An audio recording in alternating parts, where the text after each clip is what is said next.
News live കൊച്ചിയിലേക്ക് സ്വാഗതം. ഈ വാർത്തകൾ നിങ്ങൾക്കായി അവതരിപ്പിക്കുന്നത് Leotech solar solutions powered by mile food stuffs Mookkannoor, Grazia tours and travels near Cochin airport and Cochin Kalabhavan Angamaly franchise. വെനസ്വേലയുടെ പരമാധികാരം സംരക്ഷിക്കപ്പെടണം. അമേരിക്കൻ അട്ടിമറിയിൽ ആശങ്ക രേഖപ്പെടുത്തി മാർപ്പാപ്പ. വെനസ്വേലയിലെ അമേരിക്കൻ അട്ടിമറിയിൽ കടുത്ത ആശങ്കയുണ്ടെന്ന് ലിയോ 14 മാർപ്പാപ്പ.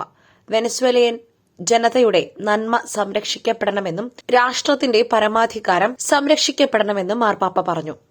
അക്രമത്തിന്റെ പാത വെടിഞ്ഞ് നീതിയുടെയും സമാധാനത്തിന്റെയും വഴികളിലേക്ക് തിരിയുന്നതിൽ കാലതാമസമുണ്ടാകരുതെന്നും സെന്റ് പീറ്റേഴ്സ് സ്ക്വയറിൽ മാർപ്പാപ്പ വിശ്വാസികളെ അഭിസംബോധന ചെയ്തുകൊണ്ട് പറഞ്ഞു. ട്രംപിന്റെ ചില നയങ്ങളെ മുൻപും വിമർശിച്ചിട്ടുള്ള ലിയോ 14 മാർപ്പാപ്പ ഇപ്പോഴത്തെ സ്ഥിതിഗതികളിൽ തനിക്കുള്ള കടുത്ത ആശങ്കയും രേഖപ്പെടുത്തി. സൈനികമായ ബലപ്രയോഗത്തിലൂടെ മഡുറോയെ പുറത്താക്കരുതെന്ന് മുൻപും മാർപ്പാപ്പ ആവശ്യപ്പെട്ടിരുന്നു. വെനസ്വേലൻ ജനതയുടെ നന്മയും ക്ഷേമവുമാണ് മറ്റെല്ലാത്തിനേക്കാളും ആദ്യം പരിഗണിക്കേണ്ടതെന്നും അതിൽ വിട്ടുവീഴ്ച വരുത്തരുതെന്നും മാർപ്പാപ്പ അഭ്യർത്ഥിച്ചു. കഴുത്തറ്റം ചെളിയിൽ വീണുകിടക്കുന്ന മുഖ്യമന്ത്രി.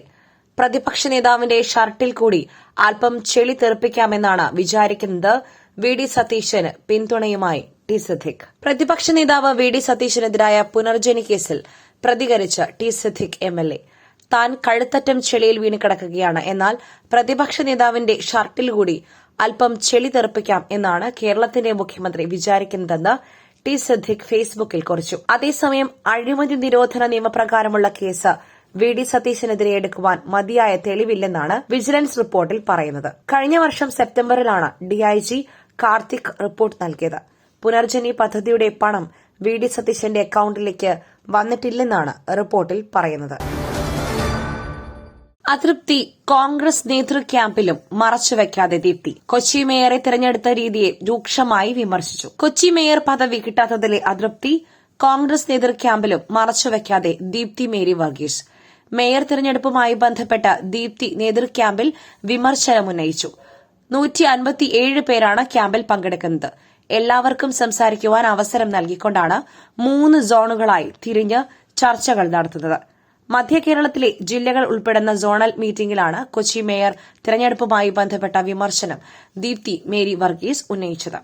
കെപിസിസി മാർഗനിർദ്ദേശങ്ങൾ കാറ്റിൽ പറത്തിയാണ് മേയർ തെരഞ്ഞെടുപ്പ് നടത്തിയതെന്ന് ദീപ്തി ചൂണ്ടിക്കാട്ടുകയും സക്കീർ ഹുസൈനും സമാനമായ പരാതി ക്യാമ്പിൽ ഉന്നയിക്കുകയും ചെയ്തു. ചിലരുടെ താൽപര്യം മാത്രം പരിഗണിച്ചാണ് കൊച്ചി മേയർ തെരഞ്ഞെടുപ്പ് നടന്നതെന്ന് സക്കീർ ഹുസൈൻ ചൂണ്ടിക്കാട്ടി. നിയമസഭാ തെരഞ്ഞെടുപ്പിൽ 85 സീറ്റിലെങ്കിലും വിജയിക്കുമെന്ന് കോൺഗ്രസ്. നേതൃസംഗമത്തിലെ ചർച്ചയിൽ വിലയിരുത്തൽ. വരുന്ന നിയമസഭാ തെരഞ്ഞെടുപ്പിൽ ഏറ്റവും കുറഞ്ഞത് 85 സീറ്റുകളിൽ വിജയിക്കുവാൻ ആകുമെന്ന് കോൺഗ്രസ്. ബത്തേരിയിൽ നടക്കുന്ന നേതൃക്യാമ്പിൽ മേഖലകളായി തിരിച്ച് നടന്ന വിലയിരുത്തലിലാണ് കുറഞ്ഞത് 85 സീറ്റിൽ വിജയിക്കുവാൻ ആകുമെന്ന് കണക്കാക്കിയത്. കേരളത്തെ 3 മേഖലകളായി തിരിച്ചുകൊണ്ടാണ് ഓരോ നിയമസഭാ മണ്ഡലങ്ങളിലെയും വിജയസാധ്യത പരിശോധിച്ചത്. ലോക്സഭാ തെരഞ്ഞെടുപ്പിലെയും തദ്ദേശ തെരഞ്ഞെടുപ്പിലെയും വോട്ടിംഗ് പ്രവണതകൾ കണക്കാക്കിയായിരുന്നു വിലയിരുത്തൽ.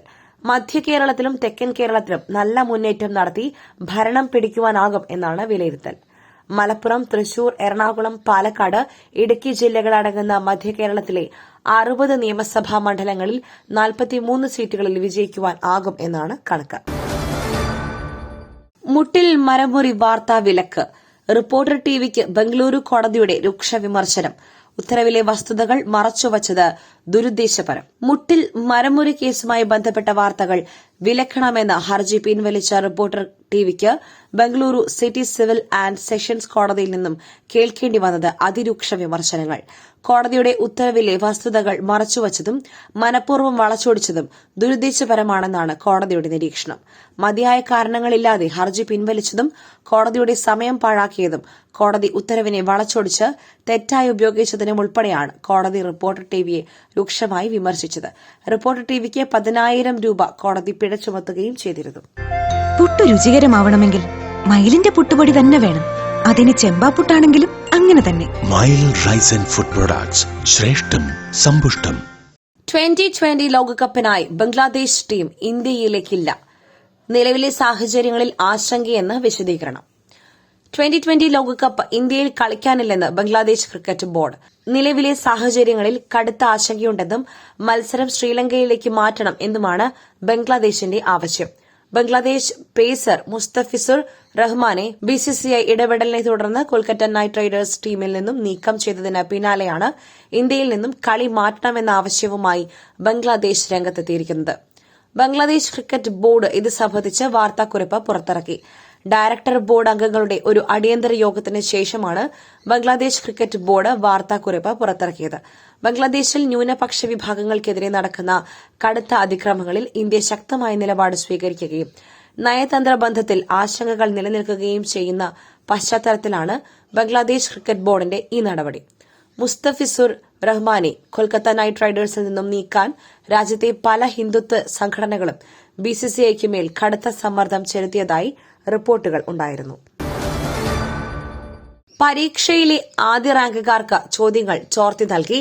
തിരുവനന്തപുരം RCCയിലെ നിയമന ക്രമക്കേടിൽ ചീഫ് നഴ്സിംഗ് ഓഫീസർക്കെതിരെ ഗുരുതര വെളിപ്പെടുത്തൽ. തിരുവനന്തപുരം RCCയിലെ നിയമന ക്രമക്കേടിൽ ചീഫ് നഴ്സിംഗ് ഓഫീസർ ശ്രീലേഖ ആറിനെതിരെ ഗുരുതര വെളിപ്പെടുത്തൽ. പരീക്ഷയിൽ ആദ്യ റാങ്കുകൾ ലഭിച്ചവർക്ക് ചോദ്യങ്ങൾ ചോർത്തി നൽകിയെന്ന് ഉദ്യോഗാർത്ഥി മാധ്യമങ്ങളോട് പറഞ്ഞു. എഴുത്തു പരീക്ഷയുടെയും അഭിമുഖത്തിന്റെയും പൂർണ്ണ നിയന്ത്രണം ചീഫ് നഴ്സിംഗ് ഓഫീസർക്കായിരുന്നുവെന്നും ഉദ്യോഗാർത്ഥി.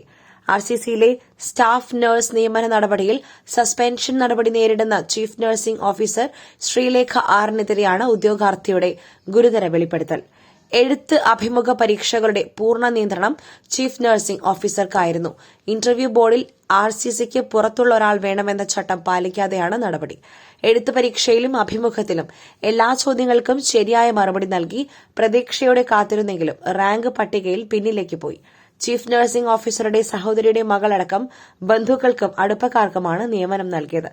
ആദ്യ റാങ്ക് പട്ടികയിൽ ഉൾപ്പെട്ടവർ കേരളത്തിന് പുറത്ത് ഒന്നിച്ചു പഠിച്ചിരുന്നുവരെന്ന് ഉദ്യോഗാർത്ഥി ആരോപിക്കുന്നു. മറ്റൊരു വാർത്തയുമായി കണ്ടുമുട്ടുന്നതുവരെ നന്ദി, നമസ്കാരം.